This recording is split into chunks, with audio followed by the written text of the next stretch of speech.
Lamig ng tubig, sarap.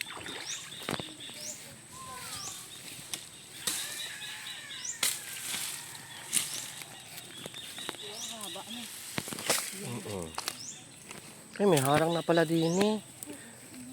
Di ba din tayo dumaan dati?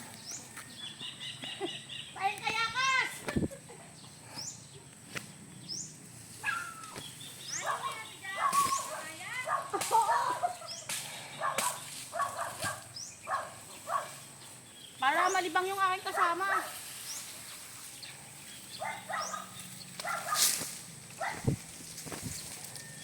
Sabi.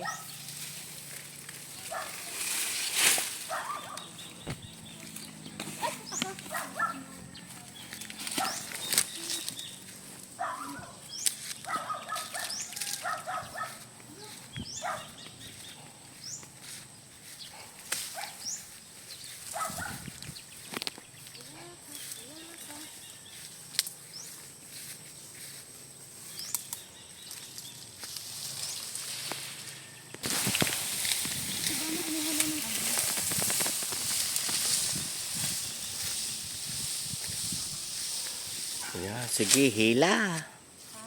Hila. Smile! Bugs! Japan, Japan!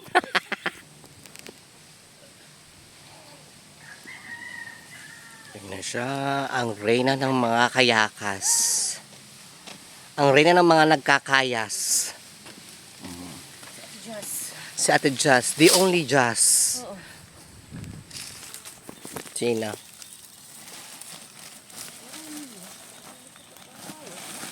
Parang yung naglilihi, no? Naglilihi ng kayakas. Naglilihi ng kayasin. Oh, yeah.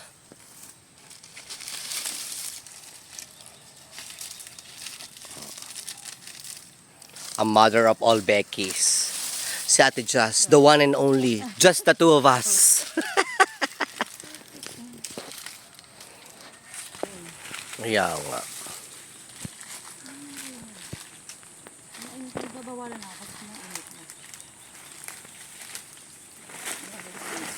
Oo, tas may high blood ka. Baka bigla kang tumeric diyan. Bubuhatin ka pa namin ni Federico di. Uminom ka na. Kaya pag pumunta ako sa initan, magkakaroon ng gamot. May tinitiba na naman doon. Dami ang kakahulog. Ang lawak ng lupain, no? Eh, magkano ang bentahan yan ngayon? Ng walis, pag nakayas yan. Ha? Ano yun? 30? 30 pesos? O ba, makailang pala kayo nasa may isang taan na Tsaga lang. Turo. Pangkahoy pa. Tsaka pantaklob din yan sa mga luya, double purpose. Taklob ko nga. Kasi yung isa may nilagyan ng palibot ni Rumi ng ng nakayas ng ganyang palapa sa may guyabano. Oo. Kaso hindi naman makapal yung nilagay, kaya parang hindi tumalbog, nawasak Tsaga. Pero kapag may tiyaga, may nilaga. Huwag kang mahiyang ikaw yung nangunguha ng hindi ka man nagnanakaw. Kapag may ibinaon, may madadakot. O ano yung kasabihan.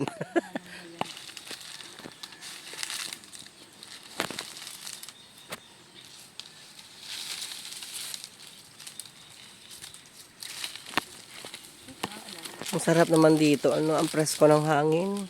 Alam mo ba nun sa Maynila, walang kapuno-puno, walang pag uminit, walang kahit naka-aircon ka na, wala. Ramdam mo Hihilahin ko na lang yan natira. Yung dalang siguri ko kaya Are, hamdala. Ayan, Ayun. Chodorico baga o Federico? Ako'y nahihirapan na ang dami Kung ano na lang pangalan na babanggit ko eh. Basta may Federico. Ano yun? May ko sa huli. Coconut. Okay, sa Maynila, magkano yan? Nasa 100 yan.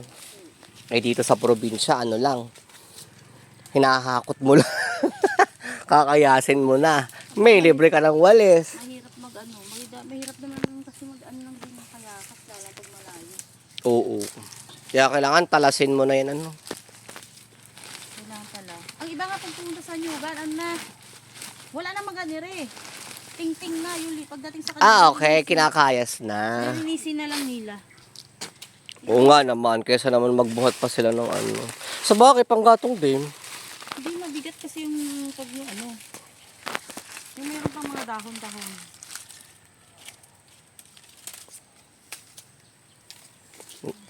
Ilalagay ko dun sa caption, featuring ang babaeng kayasera ng taon.